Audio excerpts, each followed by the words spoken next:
ચૂંટણીની દૃષ્ટિએ મુદ્દાઓને બદલે પર્યાણ કરવાના હોય છે, એવું આપણે મારો પોતાનો મત છે. સ્થાનિક સ્વરાજ્યની ચૂંટણી એટલે આપણી પંચાયતની ચૂંટણી લોકશાહીના તંત્રનું પહેલું પગથિયું. સ્થાનિક સ્વરાજ પછી ધારાસભા આવે, એની ઉપર લોકસભા આવે. આ ત્રિસ્તરીય આપણું માળખું છે. એમાં પહેલું અને પાયાનું કામ એ આ સ્થાનિક સ્વરાજ્યની ચૂંટણીઓ છે. એટલે મુદ્દો મહત્વનો એટલો છે કે પાયો જેટલો મજબૂત હોય ને એટલી ઉપર ઇમારતો મજબૂત થાય. એમાં સીટનું ચૂંટણીનું મહત્વ સૌથી વધારે છે. પણ અનુભવ અમારી પાસે એવો આવે છે કે સૌથી વધારે મતદાન પંચાયતમાં થાય, એનીથી વધારે મતદાન સંસદની અંદર, પછી સંસદથી ઓછું મતદાન ધારાસભાની અંદર, અને છેલ્લે આ તાલુકા જિલ્લામાં એને નગરપાલિકામાં એમાં એનીથી ઓછું થાય. આ જે ટ્રેન્ડ આવે છે ને એને સમજી લેવા જોઈએ. આ ટ્રેન્ડને બદલવાની જરૂર છે.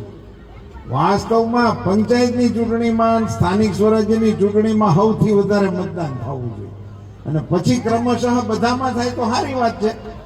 પણ એને બદલે આપણે આ જે ક્રમ હાલે છે એને આ વખતે બદલાવાની કોશિશ કરજો, એવી વિનંતી કરવા માટે આપની વચ્ચે આવ્યો છું. કેટલીક વાત તમારા ધ્યાનમાં આવ્યો છું તો મૂકી દઉં. આ સ્થાનિક સ્વરાજ્યની ચૂંટણીઓ અને ગ્રામ પંચાયત ને તાલુકા પંચાયત ને જિલ્લા પંચાયત એ આપણી લોકલ બોડી જેને કહીએ છીએ, સ્થાનિક સ્વરાજ્યની સંસ્થાઓ કહીએ છીએ. આ સરપંચોને પહેલા વહેલા પૈસા આપવાનું કામ નરેન્દ્રભાઈ મોદીએ વડાપ્રધાન બન્યા પછી કર્યું. ત્યાર પહેલા પંચાયતને પૈસા હતી નહીં. હું ઘણી વખત ગામડાની સભાઓમાં જતો હોઉં તો ગામના આગેવાનો બોલે 14માં નાણાં પંચના એટલા રૂપિયા આવ્યા. આપણા અહીં સરપંચ ક્યાં બેઠા છે? હા, તમારે કેટલા આવ્યા નાણાં પંચના રૂપિયા? 15 જેવા આવ્યા છે. તો આ ગયા વર્ષના કહેવાય ને, હા ગમતે કેવા હોય તો ગયા વર્ષે એટલા આવ્યા ત્યાં. હવે એ સીધા રૂપિયા સરપંચોના એકાઉન્ટમાં આપવાની વ્યવસ્થા નરેન્દ્રભાઈ વડાપ્રધાન બન્યા પછી થઈ. એની પહેલા સરપંચોને નોટિસ સિવાય કઈ મળતું નહોતું. કોઈ દિવસ એક આનાભાઈનો હિસાબ ક્યાંય કોઈના એકાઉન્ટમાં આવતો નહોતો. આ પંચાયતોને બેઠા કરવા માટેનો પહેલો વહેલો પ્રયાસ ભારતીય જનતા પાર્ટી તરફથી થયો, નરેન્દ્રભાઈ મોદી સાહેબ તરફથી.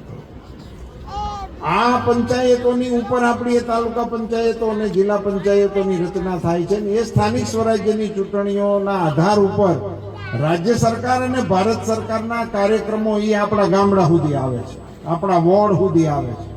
મને અહીંયા અલ્પેશભાઈ, હું ચા પાણી પીવા માટે બાજુના ફ્લેટમાં ગયો હતો, ત્યારે ખબર પડી કે આ તો તમારી ચૂંટણીની તો સભા છે જ, હારવારે 12 નંબર વાળાની છે.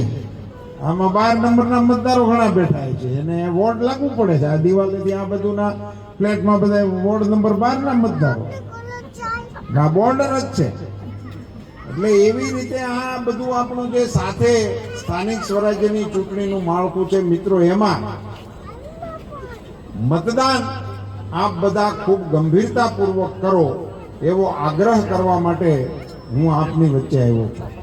સાથે સાથે મારે આપ સૌનો આભાર પણ માનવો જોઈએ.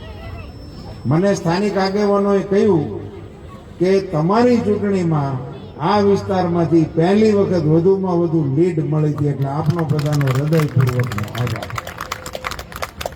હવે હું આભારની હારવાર આપને વિનંતી કરી દઉં, મને મળી હતી એની કરતા આ વખતે અલ્પાબેનને એને વધારે લીડ આપો. હવે વળ્યું છે એના ઢાળમાં આપણે આવી, બીજું આડું એવડી બીજી યોજનામાં જોડાવાની કોઈ આવશ્યકતા નથી. આપણા દેશના વિદેશના જે સમાચારો હાલે છે,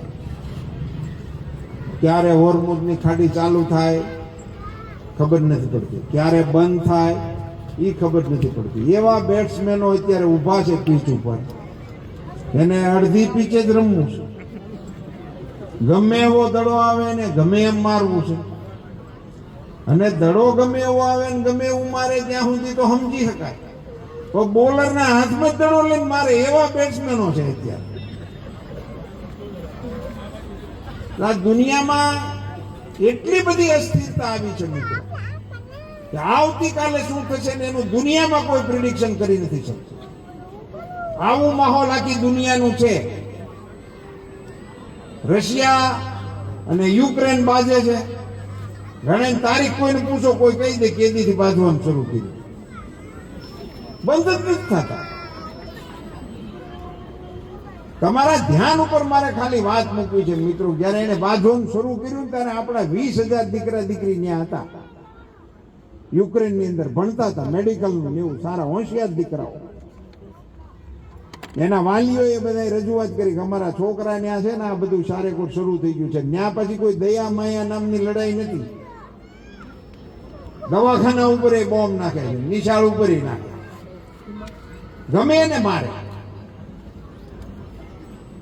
એ બધા દીકરા દીકરીઓને મોદી સાહેબે પોતાની કુનેહ બુદ્ધિ વાપરી અને ભારતમાં એક ખાંડું થયા વગર બધાને પાછા લેવા. એક વિમાનમાં બધા દીકરા દીકરીઓ આવતા હતા ને એનું સ્વાગત કરવા માટે હું એરપોર્ટ ઉપર ગયો હતો દિલ્હી. તે અમને અહીંયા વ્યવસ્થા કરી દીધી હતી, ગુલાબના ફૂલ આપ્યા હતા અને અમે બધા એને વેલકમ હોમ એવું મને શીખડેલું. હું એ બધાને વેલકમ હોમ ને એવું કરતો.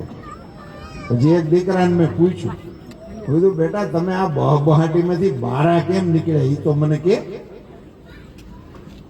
કાંગસિયાળીની આ પાવન ધરતી ઉપર એ દીકરાએ મને જે વાત કરી હતી ને એ તમારી સાથે શેર કરવા માટે જ આવ્યો છું. એણે એવું કીધું કે અમને સાંજે સમાચાર મળ્યા હતા કે તમારે સવારમાં નીકળો ઘેરેથી, તમારા હાથમાં તિરંગો લઈને નીકળજો, તમારી ઉપર કોઈ ફાયરિંગ નહીં કરે. આને ભારતનો વટ કહેવાય કે ન કહેવાય એ પૂછવા માટે. આને ભારતનો વટ. નરેન્દ્રભાઈ મોદી સાહેબ આપણા વડાપ્રધાન છે, એને કારણે આ બન્યું છે, પણ યશ ભારતનો છે, તિરંગાનો યશ છે. તમે કલ્પના કરો કે યુક્રેનના સૈનિકો, રશિયાના સૈનિકો એકબીજાની હારે ભરી પીવા માટે ભરી બંદૂકે ઊભા હોય અને એની વચ્ચેથી આપણા દીકરા અને દીકરીઓ હાથમાં તિરંગો લઈને હેલા જાય ને એની બંદૂકના નાળચા નીચા થઈ ગયા હોય, એને કહેવાય વિજય વિશ્વ તિરંગા પ્યારા ઝંડા ઊંચા રહે અમારા. સાહેબ હું આવી 2 કલાક સુધી વાત કરી શકું એવું છું. એવો એટલા કાર્યક્રમો મોદી છે હતા. હમણાં જે બહાટી બોલે છે એમાં ઈરાન ઉપર ઇઝરાયલ પડે છે, અમેરિકા વાળા ત્યાંથી ફોડે છે ફટાકડા, લેબેનોન, સિરિયા, ઇઝરાયલ અને હોર્મુઝની ખાડી, આ બધું બંધ છે. કોઈ કોઈને ત્યાંથી કઈ લઈ ન શકે એવા અમેરિકાના પ્રતિબંધો હાલે. આવા માહોલની અંદર રશિયા ભારતને તેલે આપે છે અને ગેસે આપે છે. આવા માહોલની અંદર ઈરાન આપણા જહાજને જવા દે છે. આવા માહોલની અંદર અમેરિકા હોતે આપણને છૂટ આપે છે. અમેરિકાને ઈરાન હારે નથી પડતું, ઈરાનને આની હારે નથી પડતું, રશિયા વાળા કોઈને નથી પડતું, એ બધાય કોઈની હારે નથી પડતું, પણ એ બધાને ભારત હારે પડે છે. અને આખા એ યુદ્ધના આ માહોલમાં આપણે ક્યાંય અલિપ્ત છે, આપણને કાંઈ લાગુ પડતું નથી. આવી જે નીતિનો અમલ વૈશ્વિક સ્તરે કેમ થાય છે? આખી દુનિયામાંથી તમને આવો પ્રતિસાદ કેમ મળે છે? આપણે ભૂલી બહુ જાય છે ઝડપથી. કોરોનાની કેવી ઝપટ હતી,